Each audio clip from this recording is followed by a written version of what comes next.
Foi uma história até divertida, porque eu estava na véspera da minha defesa de doutorado e eu tive o cuidado de investigar os meus professores da banca, entre eles Lilia Schwartz, tinha Fernando Novaes. Stalkeou para os jovens aí, né, entenderem. Exatamente, perfeito, boa. E aí tinha umas figuras bem... Tinha o Máximo Canevati, que é um italiano, que eu admiro muito. E aí eu vi mais ou menos que linha que eles seguiam com os orientantes, que perguntas eles faziam. E o Fernando Novaes, sempre, que é um professor de história, para provocar os sociólogos, dizia o seguinte: olha, vocês da sociologia, vocês nem sequer têm uma musa. Nós temos uma musa na história, que é a Clio. Um pouco para dizer o seguinte, a provocação era a seguinte: olha, a história ela bebe na literatura, na poesia. Uhum.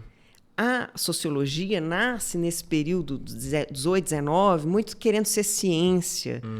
Né? Então, vocês nem sequer têm uma musa. Eu falei, eu vou descobrir uma para a sociologia. Bem pedestre. Eu falei, isso não pode ser uma musa soberba como a Clio. E para aí fui buscar. E aí eu me deparo com a história da Aracne, que era uma mortal, uma simples e reles mulher, que ela fazia uns bordados maravilhosos, muito bonitos. Né? E a deusa Atena, que é a deusa da guerra e da sabedoria, que também é conhecida como a grande tecelã, fica sabendo que tinha uma reles mortal, que todo mundo estava falando que ela fazia umas coisas muito bonitas. Ela falou assim, peraí, poxa, não. E ela desce à terra na forma de uma senhora, de uma mulher mais velha, para verificar essa história. E pergunta para Aracne, né? Que história é essa que você faz esses bordados? Você deve isso a deusa Atena? Ela falou, não devo isso a um trabalho árduo, duro, tarará. E aí começam, a deusa Atena se transforma no que ela era, né? Lá com toda a armadura e etc. E lança um desafio para Aracne, vamos ver quem borda melhor. E elas começam a bordar. No final, adivinha quem ganha a história? A mortal Aracne faz um bordado muito bonito, provocativo, e a deusa, para puni-la por sua arrogância, bate a espada e a transforma numa aranha. E condena ela, dessa forma, a continuar tecendo as histórias humanas, mas na forma de uma aranha.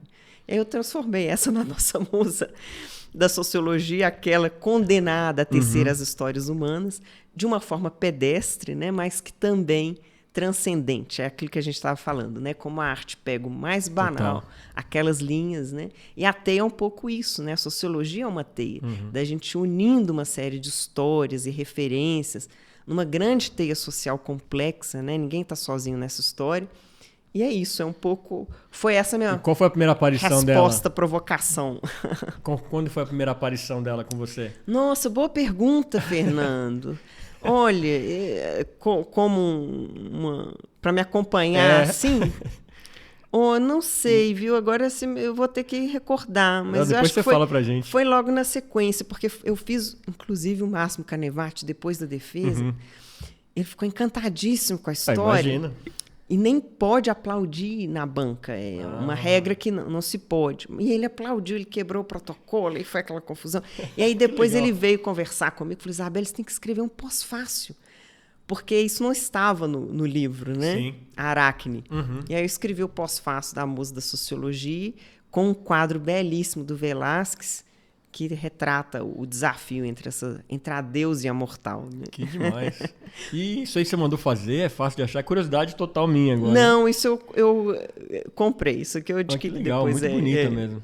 Bem legal. E aí eu mandei para as minhas leitoras mais queridas, mas eu mandei uma aranha para cada um. De presente, que legal.